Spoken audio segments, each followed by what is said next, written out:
ಹಬ್ಬ ಅಂದರೆ ಅಂತಾರಾಷ್ಟ್ರೀಯ ಯೋಗ ಆಚರಣೆಯ ಹಬ್ಬವನ್ನು ಆಚರಿಸಲಿಕ್ಕೆ ಇಲ್ಲಿ ಸೇರಿದ್ದೇವೆ. ಅದು ಹೆಮ್ಮೆಯ ವಿಷಯ, ಸಂತೋಷದ ವಿಷಯ. ಇದು ಒಂದು ಹಬ್ಬ ಅಂತಲೇ ಪರಿಗಣಿಸ್ಬೋದು. ಯಾಕಂದರೆ ಜೀವನದಲ್ಲಿ ಅನೇಕ ಹಬ್ಬಗಳನ್ನು ನಾವು ಆಚರಣೆ ಮಾಡ್ತಾ ಇದ್ದೀವಿ. ಆದರೆ ಯೋಗದ ಹಬ್ಬವನ್ನು ಯಾರು ನಿರಂತರವಾಗಿ ಆಚರಣೆ ಮಾಡ್ತಾರೆ ಅವರಿಗೆ ಖಂಡಿತವಾಗಿ ಎಲ್ಲ ಹಬ್ಬನೂ ಸಂತೋಷದಿಂದ ಆಚರಣೆ ಮಾಡ್ಬೋದು. ಯಾಕಂದರೆ ಆರೋಗ್ಯವೇ ಭಾಗ್ಯ. ಆರೋಗ್ಯ ಇದ್ದರೆ ತಾನೇ ಹೋಳಿಗೆ ತಿನ್ನಲಿಕ್ಕೆ ಆಗೋದು. ಇನ್ನು ಭಾರತೀಯ ಸಂಸ್ಕೃತಿಯಲ್ಲಿ ಯೋಗಕ್ಕೆ ಸಾವಿರಾರು ವರ್ಷಗಳ ಇತಿಹಾಸವಿದೆ.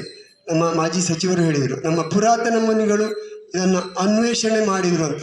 ನಮ್ಮ ಋಷಿಮುನಿಗಳ ಕಾಲದಲ್ಲಿ ಯೋಗವನ್ನು ಅಭ್ಯಾಸ ಮಾಡೋದ್ರ ಜೊತೆಗೆ ಯೋಗಾಸನ ಕಲಿಸ್ಕೊಡ್ತಾ ಇದ್ರು.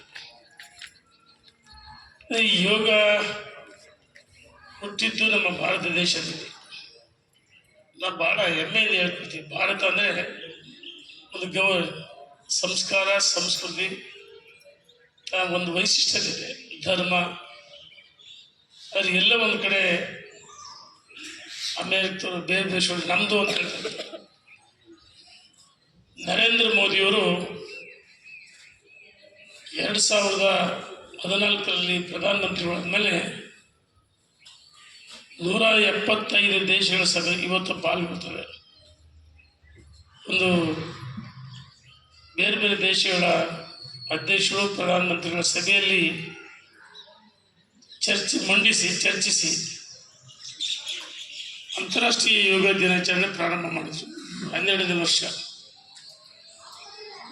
ನರೇಂದ್ರ ಮೋದಿ ಪ್ರಧಾನಮಂತ್ರಿಗಳಾಗಿರೋ ಮುಂಚೆ ಯೋಗ ನಮ್ಮ ಋಷಿಮುನಿಗಳು ಹಿರಿಯರು ಮಾಡ್ತಾ ಇದ್ದಾರೆ. ನಾವು ಸಹ ಬಾಲಕರಾಗಿದ್ದೇವೆ, ನಮ್ಮ ತಂದೆಯರು ಯೋಗ ಹೇಳ್ಕೊಡ್ತಿದ್ರು.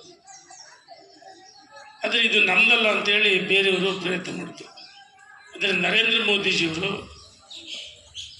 ಇದಕ್ಕೊಂದು ಸ್ವರೂಪವನ್ನು ಕೊಟ್ಟು ಅಂತಾರಾಷ್ಟ್ರೀಯ ಯೋಗ ದಿನಾಚರಣೆ ಪ್ರಾರಂಭ ಮಾಡಿಸಿದ್ರು. ಯೋಗಕ್ಕೆ ಜಾತಿ, ಧರ್ಮ, ವಯಸ್ಸಿನ ಯಾವುದೇ ಇಲ್ಲ. ಪ್ರತಿಯೊಬ್ಬರು ನಮ್ಮ ದೇಹ ಸೌಂದರ್ಯಕ್ಕೆ, ಆರೋಗ್ಯವಂತ ಸಮಾಜಕ್ಕೆ ಅನ್ನುವಂತಹದ್ದು ಪ್ರತಿಯೊಬ್ಬರ ಬದುಕನ್ನು ಉತ್ತಮವಾದ ದಾರಿಯಲ್ಲಿ ತೆಗೆದುಕೊಂಡು ಹೋಗಲಿಕ್ಕೆ ಸಹಾಯ ಆಗ್ತದೆ ಅನ್ನುವಂಥದ್ದು. ಈ ಯೋಗ ಇವತ್ತು ನಿಮಗೆಲ್ಲರಿಗೂ ಸಿಕ್ಕಿದೆ. ನೀವೆಲ್ಲ ಮಠಕ್ಕೆ ಬರ್ತಿರ್ತೀರಿ. ಆದರೆ ಒಂದು ವಿಶೇಷವಾಗಿರುವಂತಹ ಈ ಸಮಯದಲ್ಲಿ ನೀವೆಲ್ಲರೂ ಕೂತ್ಕೊಂಡು ಪ್ರತಿ ದಿವಸ ಕೆಲವರು ಮಾಡ್ತಾ ಇರ್ಬೋದು, ಕೆಲವರು ಇವತ್ತು ಬಂದು ಈ ಯೋಗ ಪ್ರಾರಂಭ ಮಾಡಿದರೆ ಅಂತ ನಾನು ಭಾವಿಸ್ಕೊಳ್ತಾ ಇದ್ದೇನೆ. ಈ ಯೋಗದಲ್ಲಿ ಭಾಳಷ್ಟು ಜನ ತಾಯಂದಿರು, ಹೆಣ್ಮಕ್ಳು ಬಂದಿದ್ದಾರೆ. ಗಂಡು ಮಕ್ಕಳು ಭಾಳ ಕಡಿಮೆ ಪ್ರಮಾಣದಲ್ಲಿದ್ದಾರೆ. ಆದರೆ ಯೋಗ ಹೆಣ್ಮಕ್ಳಿಗೆ ಅಷ್ಟೇ ಬೇಕೇನು ಅನ್ನುವಂತಹದ್ದು ನಾವೆಲ್ಲರೂ ಅರ್ಥ ಮಾಡ್ಕೊಳ್ಬೇಕಾಗಿದೆ. ಯೋಗ ಅಂದರೆ ಆರೋಗ್ಯ ಅಂದರೆ ಯೋಗ ಶುಭ ಯೋಗ ಇರ್ತದೆ, ಅದಕ್ಕೆ ವಿರುದ್ಧವಾಗಿರುವಂತಹದ್ದು ಕೂಡ ಇರ್ತದೆ. ಶುಭ ಯೋಗ ಎಲ್ಲರೂ ಅಪೇಕ್ಷೆ ಪಡ್ತೀವಿ, ಯಾರು ಕೂಡ ದುರ್ಯೋಗ ಬೇಡ ಅಂತೇಳಿ. ಶುಭ ಯೋಗ ಬೇಕಂದರೆ ಏನಾದರೂ ಪರಿಶ್ರಮ ಆಗಬೇಕಲ್ಲ. ಸುಮ್ಮನೆ ನಾವು ಹುಟ್ಟು ಬಂದಿದ್ದೀವಪ್ಪ, ಹೆಂಗೋ ಜೀವನ ಮಾಡೋದು, ಒಂದು ದಿವಸ ಪರಮಾತ್ಮನ ಪಾದ ಸೇರೋದು ಅಂತೇಳಿ. ಆದರೆ ಈ ಒಂದು ಮನುಷ್ಯ ಜನ್ಮ ಅನ್ನುವಂತಹದ್ದು ಏನಿದೆಯಲ್ಲ, ಹಂಗೆ ಹೋದರೆ ಏನೂ ಸಾರ್ಥಕ ಆಗೋದಿಲ್ಲ. ಏನಾದರೂ ಸಾಧನೆ ಮಾಡ್ಕೊಳ್ಬೇಕು. ಸಾಧನೆ ಮಾಡ್ಕೊಳ್ಳೋ ಮುಖೇನ ಇತರರಿಗೆ ಒಂದು ಪ್ರೇರಕ ವ್ಯಕ್ತಿಯಾಗಿ ಬದುಕಬೇಕು ಅನ್ನುವಂಥದ್ದು. ನೋಡ್ರಿ, ಆಲೋಚನೆ ಮಾಡೋಣ. ನಮ್ಮ ಯೋಗ ಪ್ರಾರಂಭ ಆಗಿದ್ದು ನಮ್ಮ ಋಷಿಮುನಿಗಳು ಅಂತೇಳಿ, ಋಷಿಮುನಿಗಳಿಂದ ಅಂತೇಳಿ ನಾವೆಲ್ಲರೂ ಕೇಳಿದ್ವಿ. ಆದರೆ ಋಷಿಮುನಿಗಳು ತಾವು ಯೋಗವನ್ನು ಸಾಧಿಸಿ ಒಳ್ಳೆಯ ಯೋಗಗಳನ್ನು ಪಡೆದುಕೊಂಡು ಇವತ್ತು ಕೂಡ ಖ್ಯಾತನಾಮರಾಗಿದ್ದಾರೆ. ಎಲ್ಲರನ್ನ ನಾವು ನೆನೆಸ್ತೀವಿ. ಸಪ್ತ ಮಹರ್ಷಿಗಳು ಅಂತ ನಾವು ಕರಿತಿರ್ತೀವಿ. ಅವ್ರನ್ನ ಇವಾಗಲೂ ನೆನೆಸ್ತಾ ಇದೀವಿ. ಅಂತಂದರೆ ಅವರು ಒಬ್ಬೊಬ್ಬರು ಒಂದೊಂದು ಯೋಗದಲ್ಲಿ ಸಾಧನೆ ಮಾಡಿರ್ತಕ್ಕಂಥವ್ರು. ಅವರು ಆರೋಗ್ಯವನ್ನು ಚೆನ್ನಾಗಿಟ್ಕೊಂಡ್ರು, ಹಾಗೆ ಆರೋಗ್ಯ ಚೆನ್ನಾಗಿರ್ತದೆ ಅನ್ನುವಂತಹದ್ದನ್ನು ಜಗತ್ತಿಗೆ ಸಾರಿದರು. ಆ ಸಾರಿದಂತಹ ಯೋಗವನ್ನು ಕೆಲವರು ಅದನ್ನು ಅನುಸರಿಸಿ ತಮ್ಮ ಬದುಕನ್ನು ಸಾರ್ಥಕ ಮಾಡಿಕೊಂಡಂಥವ್ರು ಬಹಳಷ್ಟು ಜನ ಇದ್ದಾರೆ. ಹಾಗಾಗಿ ಅವರು ಹೇಳ್ತಾ ಇದ್ದಿದ್ದು ಸರ್ವೇ ಜನ ಸುಖಿನೋ ಭವಂತು, ಎಲ್ಲ ಜನರು ಸುಖವಾಗಿರಬೇಕು ಅಂತೇಳಿ ಅಪೇಕ್ಷೆ ಪಟ್ಟರು. ಹಾಗಾದರೆ ಎಲ್ಲರೂ ಸುಖವಾಗಿರಬೇಕಾದ್ರೆ ಸಾಧನೆ ಮಾಡಬೇಕಲ್ಲ. ಇಲ್ಲಿರ್ತಕ್ಕಂಥ ಎಲ್ಲರೂ ಒಂದೊಂದು ಅಭಿಪ್ರಾಯಗಳನ್ನು ಹೇಳಿದರು.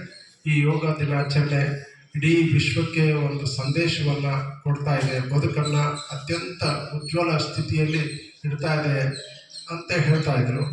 ಈ ಒಂದು ಪತಂಜಲಿ ಯೋಗ ಸಮಿತಿಯವರು ಇದನ್ನು ವ್ಯಾಪಕವಾಗಿ ಜಗತ್ತಿನಾದ್ಯಂತ ಪಸರಿಸುವಂತಹ ವ್ಯವಸ್ಥೆಯನ್ನು ಮಾಡಿದ್ದಾರೆ.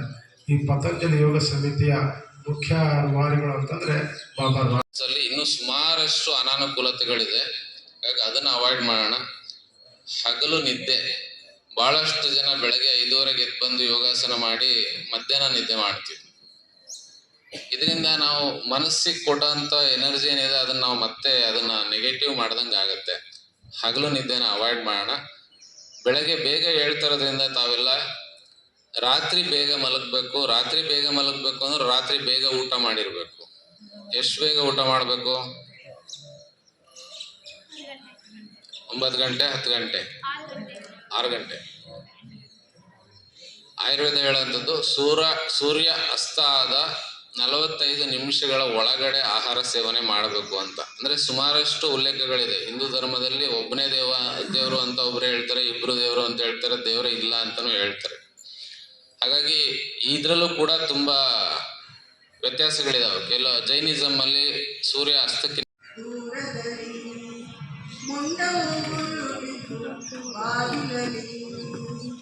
ಸ್ನಾನ ಮಾಡಿದ ಪಾರ್ವತಿಯು ಅಯ್ಯೋ ಎನ್ನುತ್ತ ಕಾರ್ಯಕ್ರಮ ನಾವು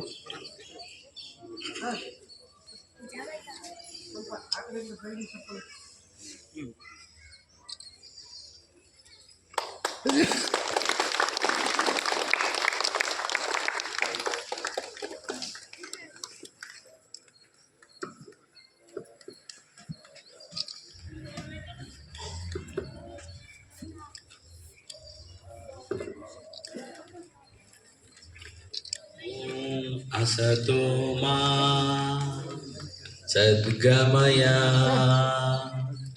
तमसो मा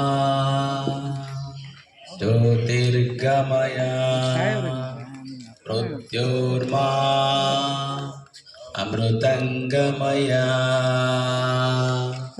ओम शांति शांति शांति।